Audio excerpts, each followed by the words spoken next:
Presidential Security Group o PSG na ngayon ay pangalan niya PSC, Presidential Security Command.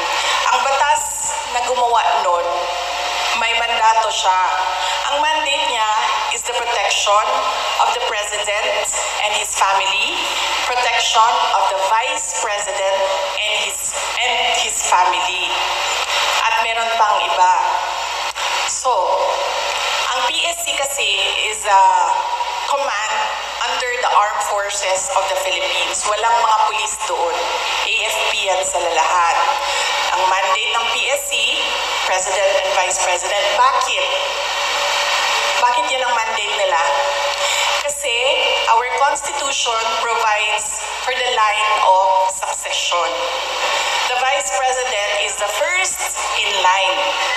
So ibig sabihin, the state is required, is mandated by the Constitution and by laws to protect the Vice President.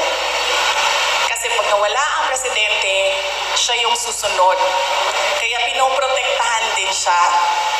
Kasi siya yung reserve. Kasi pag hindi mo pinoprotektahan ng reserve mo, wala ka ng reserve. Ang gagawin yan, pipili sila doon